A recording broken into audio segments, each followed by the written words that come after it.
Good morning guys, and welcome to the freemium edition of more Nick's inspired, New York trip inspired motivation for you guys to start your day. Every day NYP brings to you some new top tips to get you through your day and help you improve your life. And if you can improve your own life, you can have a greater positive impact on more people. So today guys, we're talking about family relationships. I'm Roscoe, I've been part of a family, I have a wife, I have 2 kids, so I think I'm pretty experienced enough to talk to you about relationships. And I'm going to talk to you today about relationships with your partner. I've just come back from a great trip to New York, and on reflection, my wife and I needed it more than we thought we did. And that's only a good thing, because all of a sudden you discover all the amazing things about each other and you come back ready again to attack everything in a positive way. Okay, so today we're talking about ways that you make sure you don't take your partner for granted. Today we're going to talk about how to not take your partner for granted. 3 things you can do to make sure you're doing these things properly and you're not taking your partner for granted. So let's jump in with number 1.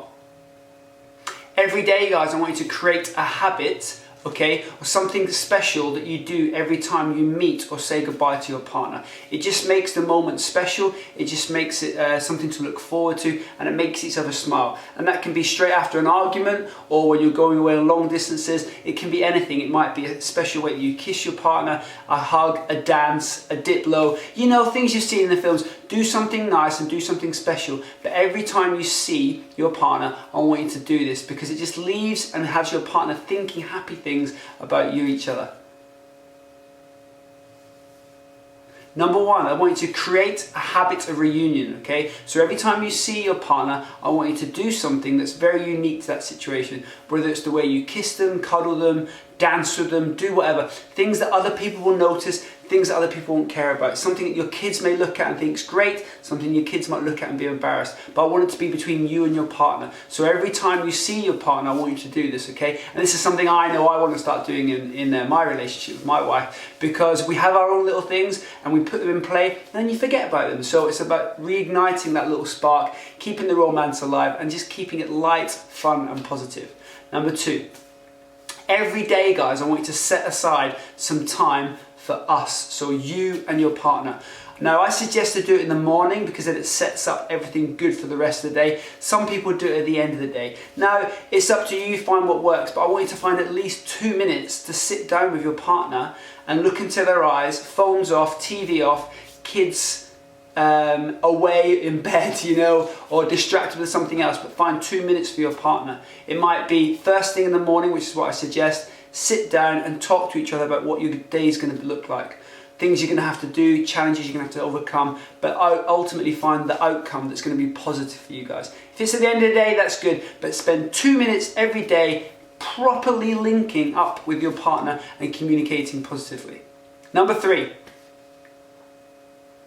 Number 3 is going to be a really good one. This is something I'm going to start tonight with my wife, And it's to sit down and thank them for something they've done for you that day, Now, I know my wife is amazing, and I couldn't do any of the stuff that I do with work or in and around the house without her being how good she is, But my bad thing is I don't thank her enough. So every now and again I will say thank you, or I'll say how grateful I am. But sometimes there's days where I can imagine she just needs to hear it a bit more, So every day, guys, spend time thanking your partner for something they've done that day. Because not only do you enjoy it then when your partner tells you things you've been doing, you also find yourself going out of your way to do nice things, to see if your partner notices. If they do, great. If they don't, even better, alright?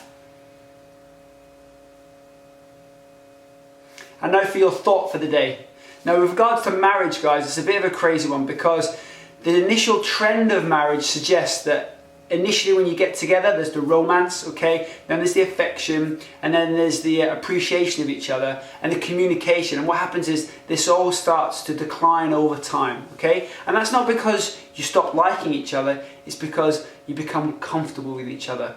So just go back to each one of those areas and start again. Spark up something new, So I want you to think about the romance at the beginning, Think about the affection at the beginning. Think about the appreciation, the communication, and just pick one of them and work on them with your partner, Because what happens is over time, you don't dislike the other person, you just get comfortable with each other, So remember, be comfortable with being uncomfortable. So go out there and make your relationship amazing. You owe it to yourself and you owe it to your partner.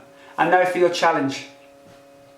Pick one of those things that I suggested at the beginning. So create a habit of reunion, set aside some daily time, or a thank you, sort of gratitude moment. Pick one of those and do it today. And then tomorrow, do it again. And then do it again on Friday. And then do it again on Saturday, Sunday. And do it every day. Pick one thing though to work on at a time. I'm picking my thank yous. You guys pick something and make your relationships brilliant.